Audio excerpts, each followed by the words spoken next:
Hello, everybody, and welcome to the show. This is Multifamily Chronicles, and I'm your host, Adrian Danila. Today, we have as a guest with us, Ed Buckley. Ed is the Senior Vice President of Client Relations for Essential Staffing Solutions. Welcome to the show, Ed. Thank you, Adrian. I'm glad to be here. Ed, you have a very long career in multifamily industry. You're very well known. Especially in Atlanta market, right? I'd like for you to start introducing yourself to our audience. Our audience is, obviously nationwide. I'd like to for you to tell us a little bit about your background. How did you end up in multifamily? And, tell us a little bit about, what is that, what is that you love about multifamily that, you've been around for so long? Okay. So multifamily is actually my second career, if you will. I originally grew up in the Boston area, but I moved to Atlanta for a job with a manufacturing company in 1981. That company was called Siva Vision Care, and they were a manufacturer of contact lenses. Some of you out there might actually use those lenses still today. I do. But I worked for them for about 15 years. And then there was a reorg and a layoff, and I found myself without a job. So I decided that I was going to get a real estate license and become a realtor and a real estate mogul. So I did exactly that. I got my real estate license, and after about 8 months of selling real estate, I realized that I had become a little spoiled. I'd gotten used to living indoors and eating hot food. So I had to, sort of pivot and get a real job. One of the last things I was doing with my previous company was sort of systems development. We were working on new order entry systems and rolling out new systems. And it just so happened at that time that Equity Residential, which was growing rapidly, was in the process of writing their own property management software called Wiz. So they hired me to come in and help them finish the development of Wiz and then roll it out on the East Coast. I was one of 3 directors that were in charge of rolling that out and training all of the properties on that software.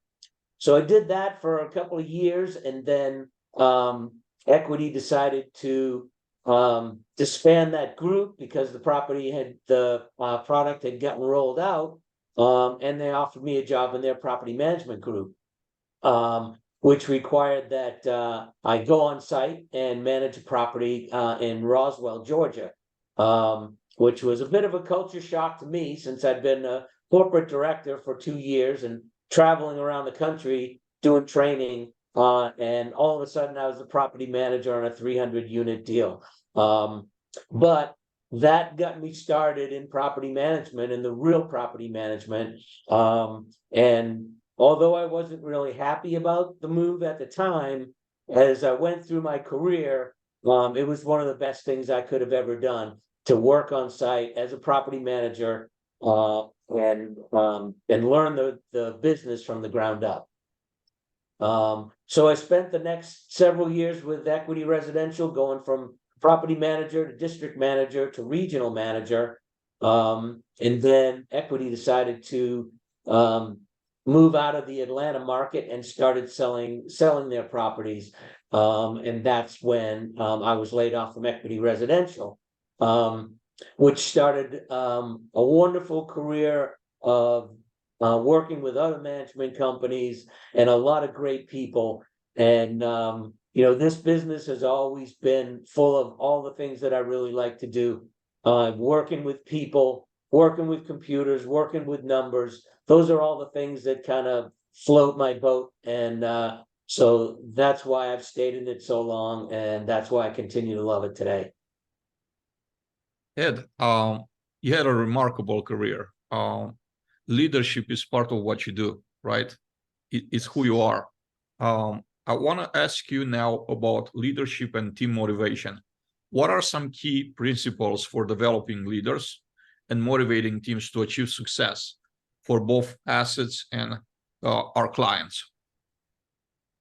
Yeah, so I would say a couple of things. I think throughout my career, I've always been more of a coach than and mentor than just a boss. And I think that's really helped me to connect with the people that I work with, and help them to develop a trust and a good relationship, so that they feel comfortable coming to me with good news and bad news. And you get to know them a little bit. You have to be human when you're managing a whole lot of people. So I've really gone out of my way to get to know the people who've worked directly for me, and even the on-site staff that may not report directly to me. I always made it my business to know, you know, maybe something about everybody on site, especially when I was a regional.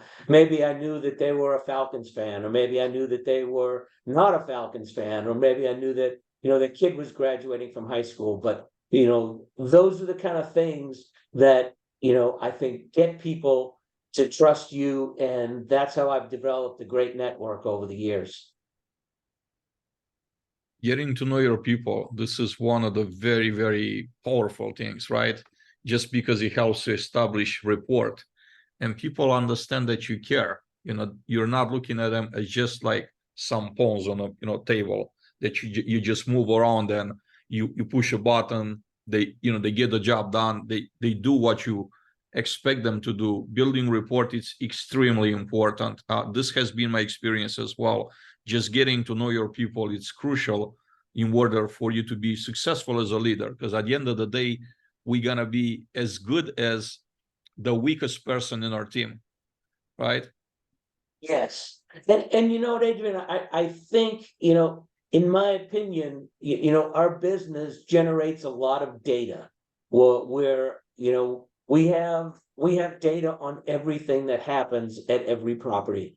And I think that there's a danger of us being too driven by data and forgetting that we deal with humans. Our residents, our team members, all of the people that we deal with, our clients, they're human beings. And although data is important and we need to use it to try to help us make good decisions, we can't ignore the fact that we deal with human beings every day. And we have to sort of temper that.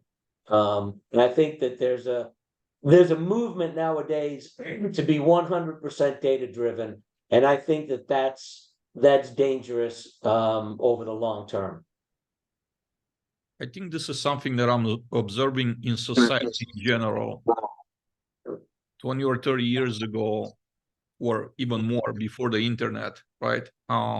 We were starved for information. You had to go to a library to study, to read books. Nowadays, everything's at your fingertips on your phone. You carry the entire, library on your phone. Anything and everything that you like to know, it's on your phone at your fingertips. And you're right. I think the danger that we have in society, and with numbers in particular, is that we could be drowning in information. And it's how do we get to select, like, what's important, what's not, and where do we stop, like, drilling into numbers, right? When are KPIs enough? Like, what type of KPIs we're building? I'm big on KPIs, by the way, and I build for certain companies that I work for KPIs on the maintenance side. But you're absolutely right. You don't want to get too granular, because if you're gonna measure the water flow at apartment 103 at 2:30 in the morning, you can, but then how is that gonna help you in running your business? So in context, I think you're absolutely right. You're right on the money. We should be very careful when we get into data, and how deep and wide we're drilling into the numbers, right? Right. It could go the other way around, where we're drawn in numbers and data, and we don't get to execute, right?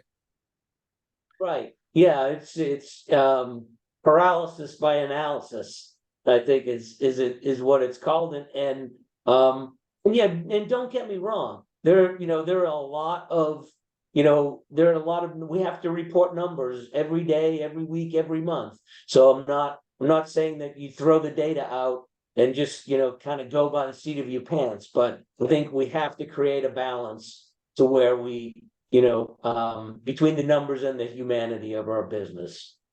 Absolutely.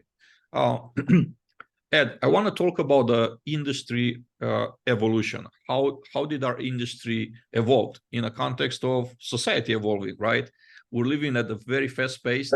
Things are changing at light speed nowadays in society in general. So I want to ask you, right? You've been around for a while in our industry in multifamily. What are some notable changes that you have witnessed in multifamily over the years? And how have you adapted your management approach to stay ahead? Yeah, so I do go way back.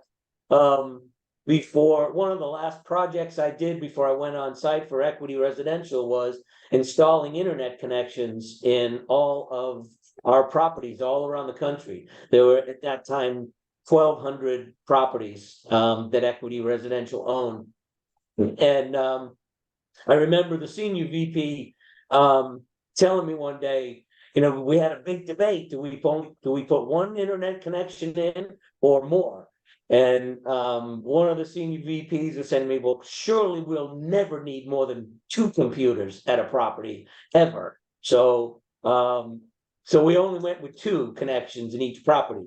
But ever since then, we've seen so many. The first thing was the web-based software. That software that I helped develop and roll out at Equity was not a web-based program, so it didn't last very long.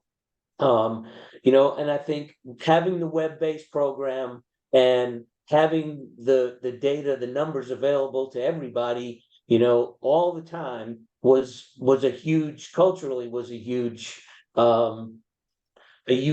change in our industry. Pricing software. It was, it used to be that pricing your units was sort of more of an art than a science. You had to kind of know, whereas we used to use, look at 5 or 6 parameters to price our, our units. And we always looked at, the age of the unit and, the unit type and how was available. But these pricing softwares, I mean, they're looking at hundreds of different parameters before they price. And I think that's been a big boom for our industry. I think it's driven prices up. And it took a little while for the on-site people to gather some faith in that, but I think that was an important step forward for us. Self-guided tours. I'm going to raise my hand and say pre-COVID, I was not a fan. As soon as COVID hit, we couldn't get them installed fast enough because we had to have them during COVID to continue to move forward and continue to lease. I think one of the biggest developments over the years has been in marketing. We used to buy a page in a magazine and hope for the best. And then, when the salesperson came in, we had an argument about, are we recording the piece of traffic correctly when they come in, or we're not recording them at all? Marketing now is very computer driven, very data driven, and very accurate compared to the way it used to be. And that allows us to make decisions about our marketing plans and our properties going forward. Some of the other things more recently that are happening, centralization is a big buzzword these days and has been for the last couple of years. Those kind of things are going to make fundamental changes on the way we staff our properties. Ed, I want to pick on a couple of things that you just said that I'm super passionate about. First one is marketing. So I am very passionate about marketing. I market myself, quite a bit. So I do want to ask you, do you see any value in companies, whether they're management companies or on a service provider side, that do you see any value in them hiring industry influencers to help them boost their brands? Do you think that that's a thing, that's a valuable, that's a good move for companies to hire influencers that already have an established brand to join forces and build the company brand, like grow it? Yes. Yes, I think if, and the companies who are doing it are the larger companies. But I think there's absolutely benefit to those companies to get somebody who's well known in the industry, who can help them open doors and increase their business on one end, but also give them, honest feedback about decisions that they might be thinking about making, changes to their systems or changes to their processes, and how those things will affect their business going forward. Yes, I think it's an excellent idea. If companies are big enough and they can afford it, I think it's a good idea for them. Yes.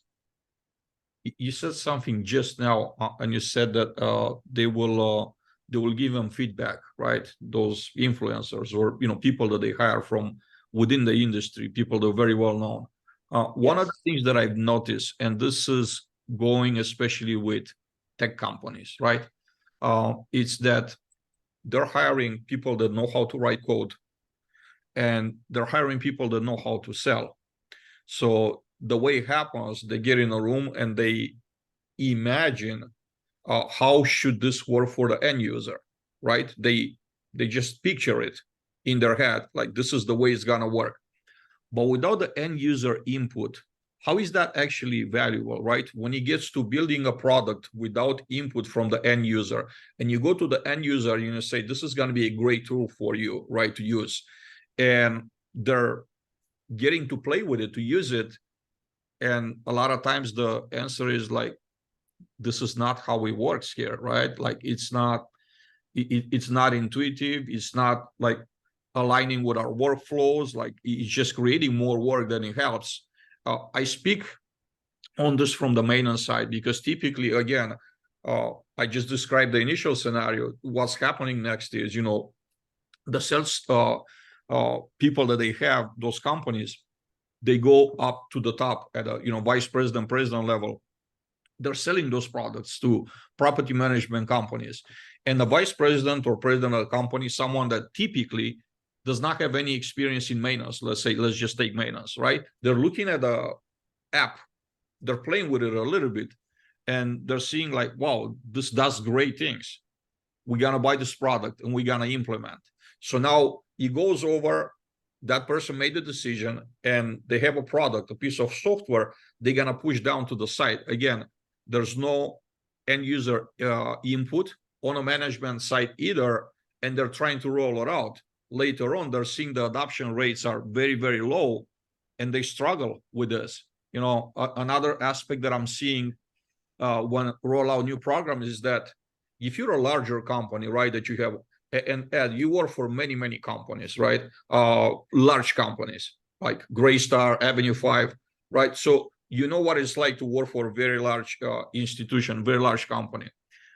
When you roll out a program, wouldn't be smarter to take like a sample of 5, 10, 15 properties and roll it out over there, work out the kinks, and then just blow it out, like make it a company-wide initiative versus just saying from the very top, we're gonna do this going forward, and everybody in a company is doing this. So I'm sorry, this was like a long thing. I'll let you pick and choose which one you want to answer first. But what do you think about the process that I described? Like, does it sound accurate to you?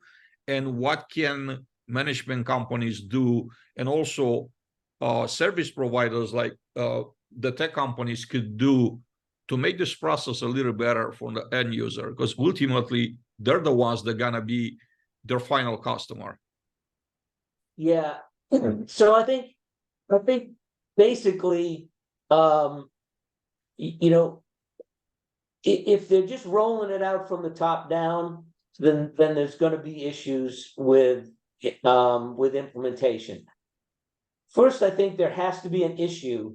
I mean, the issues have to come rolled up from the on-site people. You know, specifically maintenance. You know, there's a lot of great maintenance softwares out there now that are you know, I think are really kind of taking, you know, the needs of the maintenance guys into consideration and trying to streamline them. But I think there needs to be a need at the property. The needs have to be bubbled up from the maintenance guys to the supervisors to that maintenance, you know, that VP of maintenance, or and then, you know, then they go to the software companies and say, here's my problem, how can I solve it?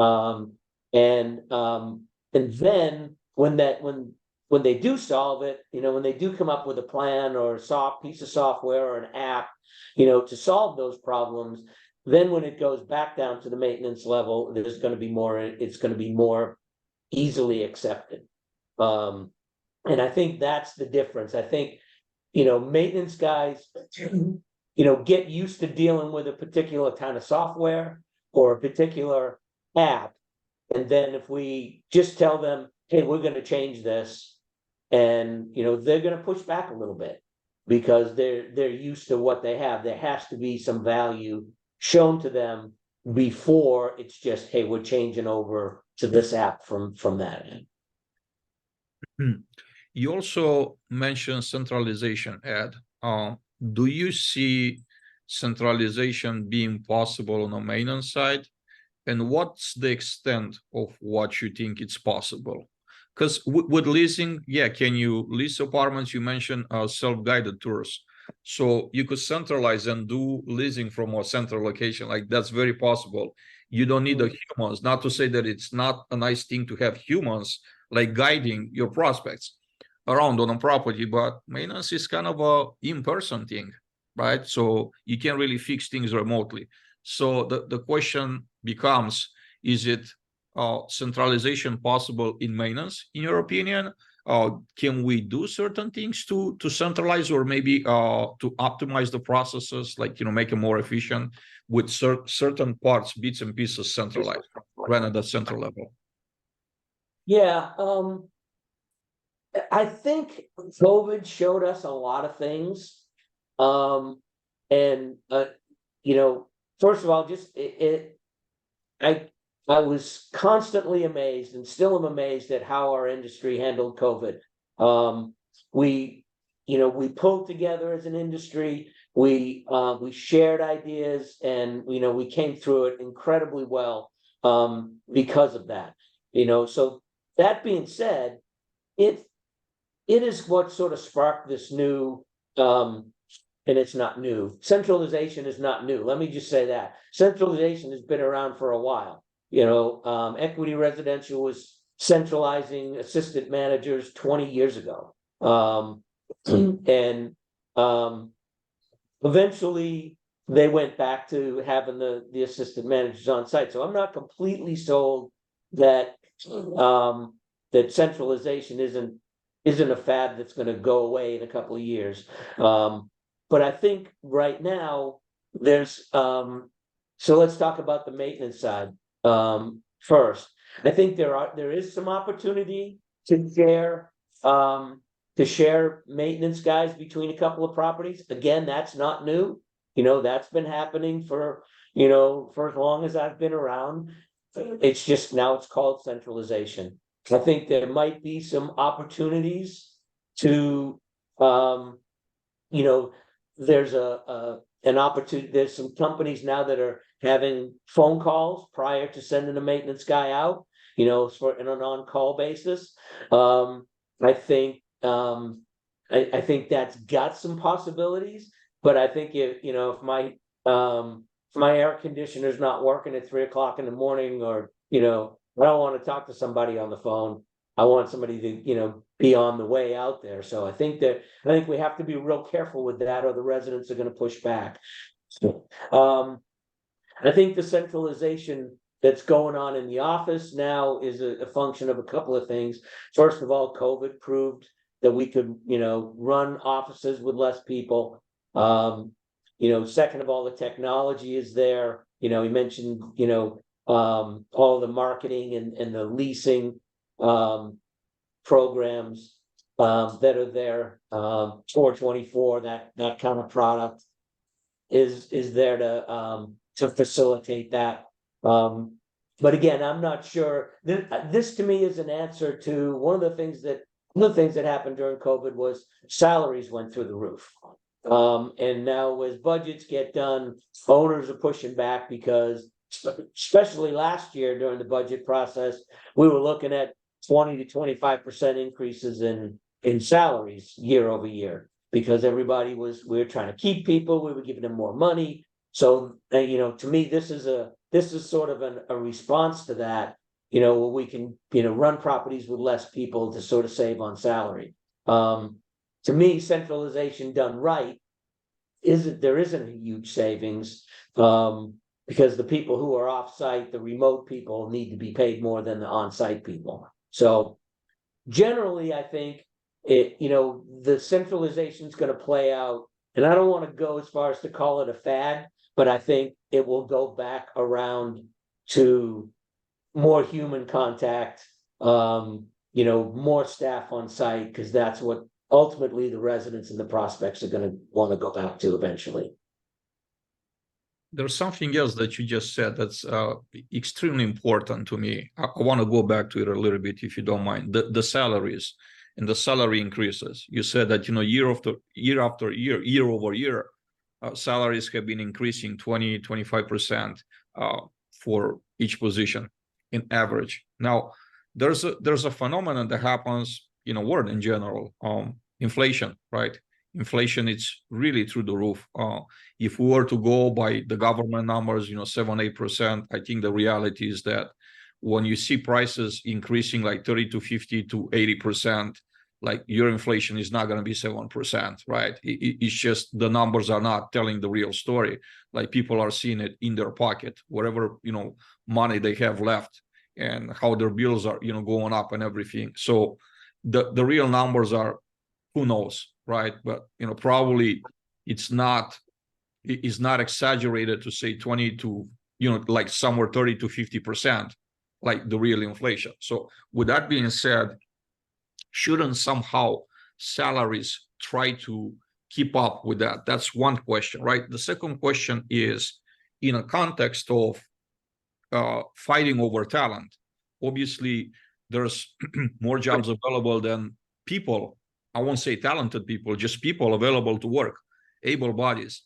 In that context, so, talking about inflation and also the lack of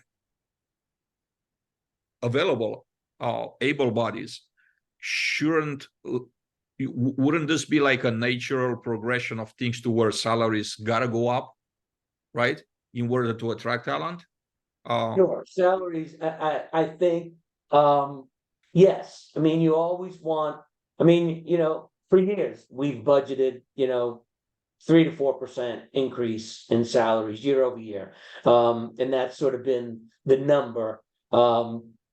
But I think, during COVID and post-COVID, just take a maintenance supervisor. You used to be able to get a maintenance supervisor for $28 to $30 an hour. Now, they're not even talking to you for less than $36 or $38 an hour.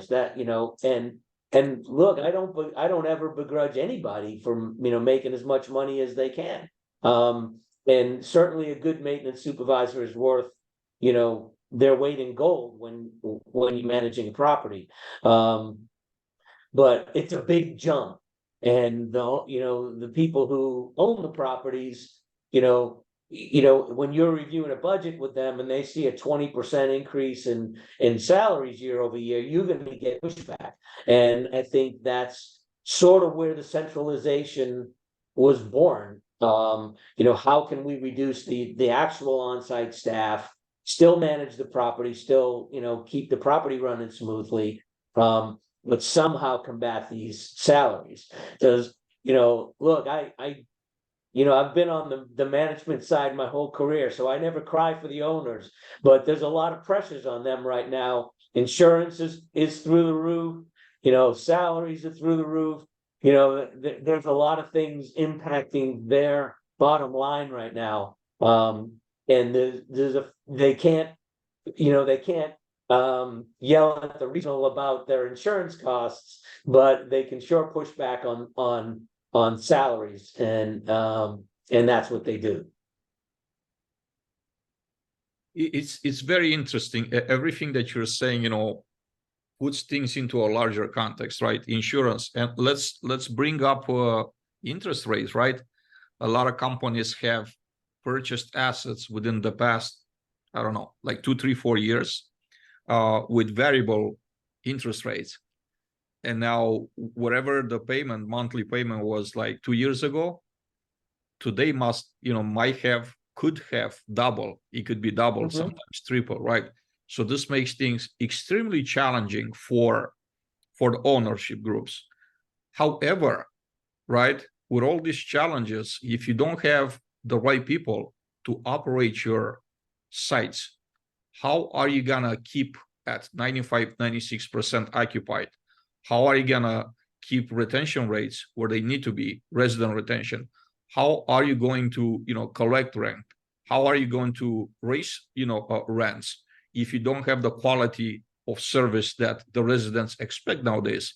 Let's just put things in context and say the Amazon, Uber type experience is what people expect on a daily basis today. Frictionless experience, right? And what do we offer if we can't capture the best talent right there to run our sites? So another aspect is, okay, how do we pay, let alone the fact that, salaries have been increasing, but have they not been increasing in the world out there at the same pace, at the same rate, right? So it's about keeping up with the world in general. When it comes to maintenance, I'm thinking about trades that are pulling from, our pool of talent. And when you work in trades, typically you don't have to do on call. This is the most hated thing, as you probably know too, by the maintenance guys. They hate on call, they hate being on call, and for them to be offered, more money or significantly more money to go work for a trade company, for HVAC or electrical company or plumbing company, not having to do call, what's the incentive to stay in multifamily? So we had to look at things like globally, right? We're competing against the trades. We're sometimes competing against warehouse jobs. Sometimes we're competing about Buckley's, right?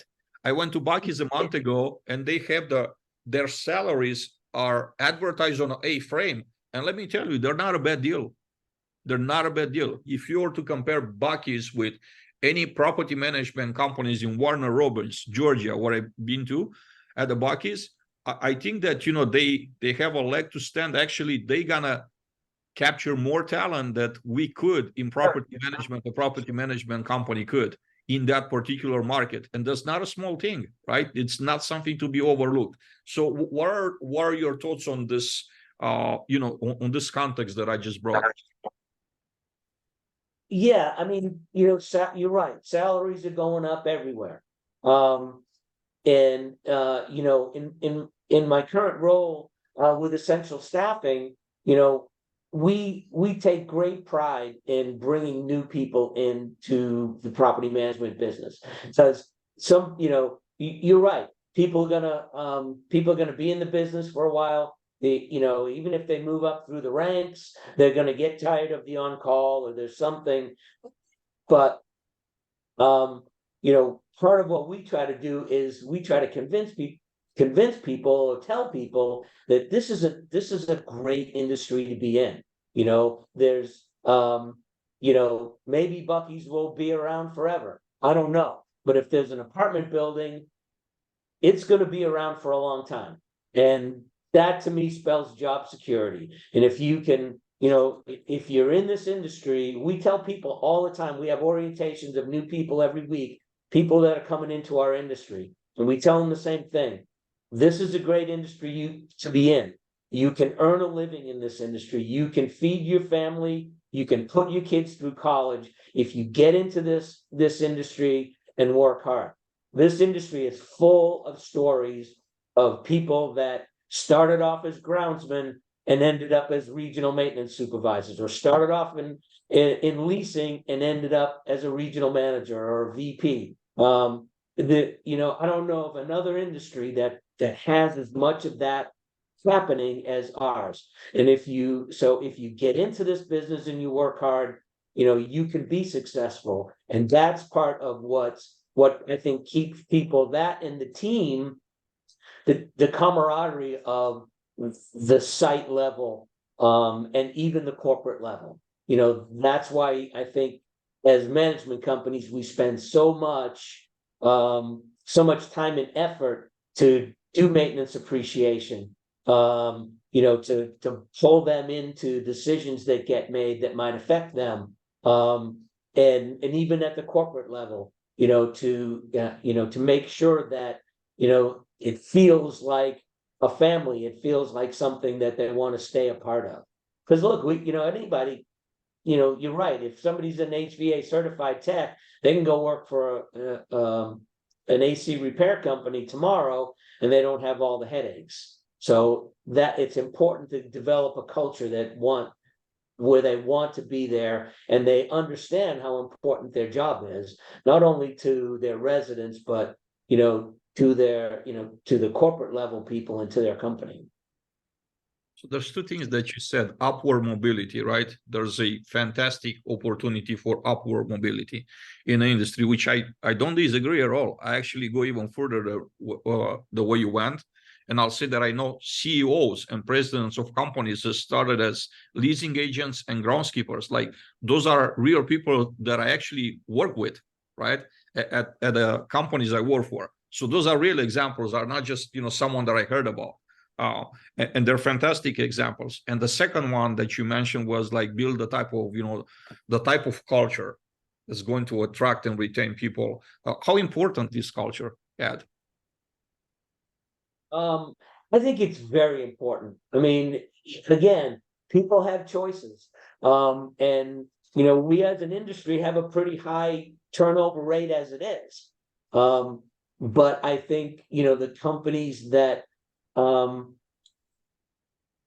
right, I'm just gonna put it this way. Every company espouses themselves as employee driven, and we're all team members, or we're all this, and well, when it comes to when it comes down to really doing it, the budget always takes precedence. And I think the companies that develop those cultures for real, and I'll throw Greystar out as one. I worked for Greystar for about 6 years, and they, they're the big guy. I mean, they're the bully on the block, or whatever you want to call them. But they don't just talk about developing people. They do it, and I can't even fathom how much money they spend on their training and development,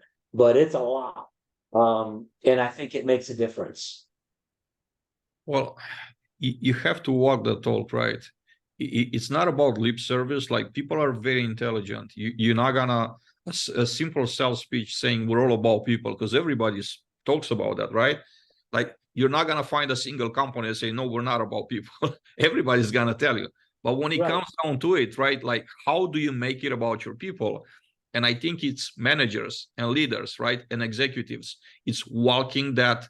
The culture is a living thing. It's a walking thing. And whether we want it or not, the culture exists. Like, there's no company out there that does not have a culture. But it's culture by default, just culture just happening, or culture by design, right? You design it, and from the top down, everybody makes a commitment to say, this is what we're standing for. I'm going to be a walking example, me as a president of a company, as what the culture is in this company. We're going to drive, right? Culture is not something that you could outsource, right? That you could outsource or delegate, to say, I'm going to delegate to the property manager to do culture for me. Like, if you're a regional or vice president or president of a company, you also have to embody that culture. You have to drive it. people have to see culture is who this person is, and they will follow. Do you disagree? No, I don't. And I would put it to you this way. You can't be 100% data driven and also purport to have a great culture. Because I don't think the two can coexist. There has to be a balance. So you're right. Everybody has a culture. Every management company, every company in the world has a culture. Some good and some bad. And you don't really know until you live it. Ed, the next section of our conversation is the rapid fire question section. Are you ready? Yep. Tell us about your favorite books, fiction, nonfiction, professional books. Yeah, fiction wise, I'm a big Tom Clancy fan. I love those kind of, political thriller kind of thing. Nonfiction, Seven Habits is a big one for me. I think that your success is not driven by big grandiose things you do, but it's more driven by small things that you develop as habits and you do every day. Next question, Ed. How did a failure or apparent failure set you up for future success?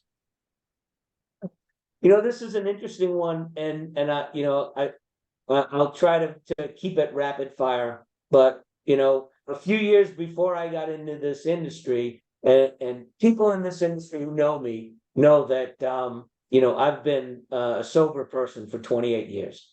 So before that, before I get into this industry, I was pretty much at a rock bottom. I didn't have a job. I didn't have a place to live for a while. And so I think at that point, I knew that some things had to change, and I was the only one that could change them. And so that's what I did. I started to make better decisions. First of all, getting sober and staying sober. But I've been through a lot of things even since then. But I've always decided that, you have to make these decisions and you have to do things for yourself in order to move forward. For me, it was a big part of my turnaround was running. I started running when I was 39 or 40. Started just running a few 5Ks and local 5Ks and that kind of thing. Since then, I've run 3 marathons. I've run, I don't know, probably 20 half marathons. I've done triathlons. That was the thing when, another question was, how do I sort of get myself back centered? Those are the kind of things that I do. I've never been a group runner. I run by myself, mostly because I'm too slow for most people to run with. But that's my time to think things through. And that's one of the small habits that I've always done. Even as I get older, I don't run as much as I used to, but I always schedule that time to start my day off that way. So if I could give one piece of advice, I would just say it's the small habits, it's the small things that you do every day that are going to make you successful. And if I've taken over a lot of properties that were in rough shape, and the first thing I tell the staff when I go in there, I tell them that this thing didn't get screwed up in a week, and it's not going to get fixed in a week, but we have to start today making the right decisions. And if we keep doing that, then things are going to continue to improve. This is a very powerful testimony, Ed, of how you turn things around for yourself. So I do want to ask you a follow-up question. Where did you find the drive and the motivation to turn things around for yourself? What was the main culprit? When did you say, like, I'm not continuing this road? I'm just gonna change. What motivated you to change things for yourself? Well, at the time I had two small children, two sons that were small, and I am the son of an alcoholic and the grandson of an alcoholic, and I knew that wasn't the legacy that I wanted to leave for them, and that's like I said, I sure everybody has their own sort of bottom. But when I looked in the mirror and I said to myself, well, marriage is falling apart. I didn't have a job. I didn't have a place to live. That was about as low as I was willing to go. And you have to have a certain amount of self-esteem that says this is not where I want to be. And through a lot of hard work and the people of Alcoholics Anonymous, they helped me to get things turned around. Very powerful. Thank you very much for sharing here. Next question, Ed, is what type of advice would you have for a young person, right out of high school or college? They're ready to enter the real life. I would say find a mentor. Find someone that will give you the hard truths and show you the right path. It doesn't have to be in the same industry as you're in, but I think that helps. But find someone that you admire and you can help you to learn the right way. I've had the benefit of a couple of great mentors, and I think the biggest thing that they told me is to be honest with people. Part of the most difficult thing about managing people is especially when you're sort of a people person like me, is you get to like people, and you don't want to be the one giving them bad news. But I would tell you, if you are in management at any level, that's part of your job. It's great when you get to hand out awards and give people accolades and sort of blow sunshine at everybody. But the good managers have to be on. You owe it to your people to be honest with them, whether their performance is good or bad. Amazing. Ed, in the last 3 years, what new belief, behavior, or habit has most improved your life? If I've gotten any new beliefs over the last few years, but I think personally, I've gotten to the point where I had a pretty serious knee injury about two and a half years ago. And I went from being, a very avid runner to somebody who, couldn't run as far as I could, or as much as I could anymore. And I've shared with you how much that running meant to me over the last 28 years. So, I had to find some other outlets to sort of channel that energy and give me time to think.